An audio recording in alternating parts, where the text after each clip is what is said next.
Hello, hello. I'm here with my new BFF, Liz Scully, who is, as you will tell from her accent, from the UK. And I'm so glad to have you here, Liz. Thanks so much for joining us. I appreciate it. Thank you. It's lovely to be here. So, and you are, I know you are somewhat of a nomad, at least pre-pandemic, but have you been, are you in, where in the world are you today? I'm in London, and this is, I've been here since the beginning of the pandemic. I Oh my have been gosh. here in one place longer than, it's a long time. I don't like it. You're getting a little restless? Yes, I haven't been this static since I was about 11 years old. I don't like it. Not See, for me. that's the opposite for me, the pandemic. I'm like, oh wait, yay, I don't have to go anywhere. So however, um, let me ask you first. It has nothing apropos of nothing, but I see it in your background. Obey the evil coach.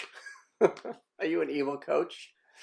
Well, in the nice way. Yeah, Evil Coach is a new launch. It is the weirdest, and I have to say the thing that I adore most of the world. I don't know if I've actually told you about this, but Mhm. it is a mix of BDSM, kink, and strategy linked together, Oh, so that most people don't understand kink, most yeah. people don't understand strategy. Frankly, if you understand both of them better, A, it's amusing, and B, you'll get much better results. Well, that sounds like fun. That's cool. I love the branding stuff.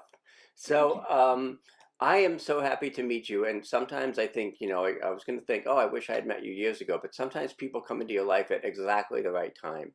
And Liz is a mastermind coach. And something that I've been thinking about for years and never pulled the trigger on was doing a mastermind group. And I think what finally pushed me to that point, other than the fact that we had a fortuitous meeting through Matthew Kimberly, our mutual friend, was that I'm totally maxed out on one-on-one coaching. So can you tell us, since you've done a gazillion of these and that's your expertise, who is right for starting a mastermind program? What kind of coach or consultant? Well, pretty much anyone can start a mastermind. Obviously, you need a good structure. You need to know what you're doing. You need to be a people person. But most coaches are, most people that offer a service. And that's the key. If you help your clients make decisions, then you are fine to run a mastermind. Hmm. So you don't have to be at a certain, like, oh, I'm a guru, I'm an expert, I've written 10 books. You don't have to wait to that. Not at all. Not at all. As long as you have some clients, or at least you know who your clients are, and you can put a bunch of names on a list that are people that are likely to take your sales calls, you can run a mastermind. Cool. Well, I should mention that we are doing a webinar, and I am thrilled to be hosting you on November 16th. So we want to talk a little bit about that as well. And I know you do a mastermind mastery program. How is what is the webinar? What can folks expect when we get together on the 16th of November? Well, it's 2.5 hours, which is a nice, long, meaty time. So we're going to be able to dive Wow. deeply. It's not just some, a few ideas. It's going to be a nice, deep thing. We're going to cover how to run a mastermind, how to sell a mastermind, but mostly we're going to go into the bits that are the things that I just couldn't find out when I started out masterminding, which was what's the actual structure? People will sort of give this impression that you just sort of throw up a sales page and everything's fine, but you need a theme, you need to build a community, you need to know how to actually structure your sessions. And if you've ever been in a mastermind or something called a mastermind that really just wasn't very good, odds are the person running it just thought, gosh, it's a cash grab. I could do this really well. And they haven't actually got a structure. So we're going to go into all of that underlying stuff. And when I started, I couldn't find that stuff anywhere. I didn't know how long a session should be. I didn't know, what order people spoke in. What do they even talk about? All of that is what we're going to cover. That's awesome. And selfishly, I'm really looking forward to it because with your encouragement and support, I have decided to wade into these waters myself, or dive off the deep end, as it were, in January. So I'm really looking forward to it from a purely selfish standpoint to find out all the ins and outs of masterminding. But one of the other things that I wanted to ask you about was, is it a better or worse time to do a mastermind group during a pandemic, or when we're not as apt to be in person? Well, I haven't run in-person anything because I've been nomadic for years. So for at least, I know, almost a decade, really, all of my stuff has been online. I think in the middle of a pandemic, people want connection now more than ever. We've all been isolated into our little homes for such a long time. Now is the time to come together. Yes, we've spent a lot of time on Zoom, but we've also all found that you could have a deep connection on Zoom. And we've seen how a bad Zoom can just be one of the most painful things in the world. So learning how to do it properly really makes a big difference. And certainly with my clients, they're finding that it's a really good time to draw people together. People want leadership, people want ideas and community and to come together in groups. And they're also, let's face it, having to put your shoes on and leave the house. We've all got quite used to the idea that you can do all of it in sweatpants. Mm-hmm. Exactly. Comfy trousers, it's the future, I tell you. Exactly. Well, the only problem that I've had is that I realized when I did go to put a pair of my jeans on recently because I had to go out into the world, I'm like, well, guess I'll be getting the next size up. So pandemic pants. I need stretchy pants. So, but that's another topic for another day. I do want to ask also in terms of masterminding, because I've been in some that have been mediocre, I've been in some that have been really bad. And I think sometimes they get a bad name because you see the quote unquote guru who charges, 50 or 100 grand for a mastermind and you don't even necessarily get access to them. So some folks leave those with a bad taste in their mouth. What is it that separates, a good mastermind from a really great one? A lot of it is the curation. Who's in the group? How do you choose who's in the group? Mm-hmm. And what's weird about that, what maybe pause there, is that when you're in a group, you don't notice who's not in a group. You just turn up and think, oh, these people are nice. Mm-hmm. Whereas from the person running it, it's tricky to say no to people who are keen but not a good fit or not a fit for this particular mastermind. Right. If you're really careful with your curation, if you know what to look for, to get a mix of people and a mix of businesses or a mix of personalities, then you can make sure that you're right from the beginning, you're set up to succeed with a mastermind. I've certainly turned up to masterminds and thought, oh, that person's just starting out, or that person's really why am I in a group that has this mix of people? Or where the person running it doesn't really seem that interested. As you said, sometimes they don't even turn up to them. Mm-hmm. Yeah. Right. So, well, that's good to know because again, I want to create the best experience possible for folks who are involved. And I always have this, and maybe it's a personal thing of like really over delivering and it's like, I want, somebody to say whenever they do stuff with me, like, okay, that wasn't just another mastermind, Exactly. If I could add to that, the first session of a mastermind, it's really important that's exactly the feeling people get at the end of the session. I have a whole system for how you do that so that people leave thinking, I'm in the right place. I've spent my money well. The other people seem nice. So that kind of reassuring feeling of, okay, it's going to be okay. Right.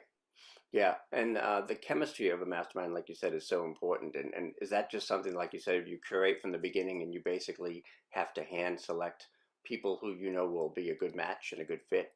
So you hand select them. You have a system that builds that into it, so that once you've got a good group of people to work with, you then use a structure that means that everyone speaks every time, that you make sure that you as the person running it is continually kind of stirring that feeling of community into things. Mm-hmm. And I think it's that part of it, because community, yeah, it can happen on its own, but it's actually a conscious thing that you can build and you can make better all the time.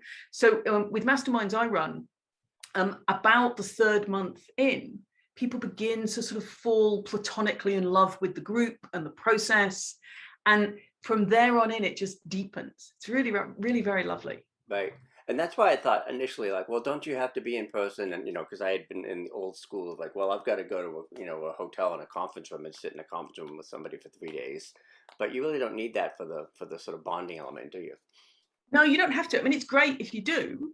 And it's same for those kind of deep dive weekends are good, or the meet every week. Yes, they're lovely, but you absolutely don't have to. The groups need to be a little smaller if you're doing it online, because it takes a little bit more effort for the person running it to make sure that community builds, but it's perfectly possible. So having said that, is there an ideal size for a mastermind, or does it I depend on like for an online mastermind, I think 4 people or 6 people, because that way you get regular hot seats and everyone gets to speak, and there's enough sort of space for everyone to talk. I've run them at 8, I've run them at 10 people, Yep. and it's just, oh, it's like managing toddlers. It's horrendous. Yeah. So what is the distinction or the difference between group coaching and a mastermind in your eyes? Well, a mastermind is actually, maybe it's easier to go the other way. So group coaching tends to be one person with the information who is sharing it with the others. It's a kind of fancy version onto many. There's a Hmm. little bit of interaction between the group, across the group, but most of it is channeled through the person who's in charge, who's running it. With masterminds, you as the coach create a container for it, but then the whole group leans in and works together. And it works very much on the principle of, you know, how you can look at someone else's love life and think, oh, they should not be together. That is all wrong, because you can see it so clearly from the outside. A mastermind works on the same principle, except maybe it's looking at your marketing or your health plan or your business, because you just can't read the label inside the jar. That's why coaching is good anyway. But a mastermind, you have 5 other people who are looking at that for you, which is Hmm. really helpful. Yeah, that's good to know. The other thing I was curious about is I'm going to be, and like you, travel obviously and live in many places, but for the first time ever, I guess I'm going to spend 6 weeks in Italy this spring in 2022. Is it still possible to? One of the things I've been worried about, like, okay, can I still run a group if I'm overseas, or if the time zones are a challenge, or Absolutely. Um, you become slightly obsessed by the speed of the internet. That's that I have to say, I have had because I for many years I lived primarily in Airbnbs. wow. I get people to screenshot the speed test. Don't Mhm. believe anybody on speed test things. Yeah. And the speed up is as important as the speed down. But as long as you have that, and these days, even if it's not great where you're staying, either there's a co-working space nearby, or you can run it from your phone. But that's the key. That is the only thing that is going to stop you, how fast your internet is. Exactly. So up a mountain, miles from a mast, or in a cave somewhere, that might be tricky, but everywhere else is likely to be fine. Yeah, cool. All right, so the underground mastermind could be out, but the Yeah, that's off. above Yeah. ground, and I'm always looking for all these Kickstarter and Indiegogo, little hotspots and Wi-Fi things and things like that. So I hope that I will be well equipped. Oh, there goes Rocco. He has to make an appearance during every interview. Speaking of working from home, so this is really helpful, and I'm so looking forward to our webinar event on, not even a webinar because it's really more of a mini mastermind on masterminds on November 16th. I so appreciate you doing that. It's very going to be a lot of fun. I'm sure we'll be able to pick your brain. And what else on that webinar? Is there going to be a chance for Q&A Oh, and a huge amount of Q&A. And also we can get really clear on themes, because that's one of the things that's key. As with anything, why is someone going to buy a mastermind? Why are they, which part of your expertise are they going to want? And of course, we'll be talking about your mastermind as well, which I think is going to be really interesting for other people as well. Yeah, it'll be fun because I always thought, well, I teach video marketing. How can I do a mastermind on that? But I have some ideas. So looking forward to hearing what you have to say. Anything else you want to add to folks in advance of being there, other than you should get your ass there, and it's going to be well worth your while? I have to say, I'm beyond a mastermind evangelist. I think I might be a mastermind addict. They Ooh, have helped me grow my business. They are incredibly fun. There is no homework. There is no prep beforehand, not just for the workshop, but actually running the mastermind. hmm, Frankly, as long as you are dressed and facing the camera, let's face it, you only need to be dressed from the clavicles up. As long as you are facing the right direction, it is such a good way to help your clients, to grow things, and you don't give yourself a whole bunch of homework afterwards. I love them. well, I'm all in because, as you know, I'm sort of maxed out on one-on-one, and I love my one-on-one clients, but there's nowhere else for my business to go other than this way. So really looking forward to it. We'll see you on November 16th, and it'll be fun. Yay.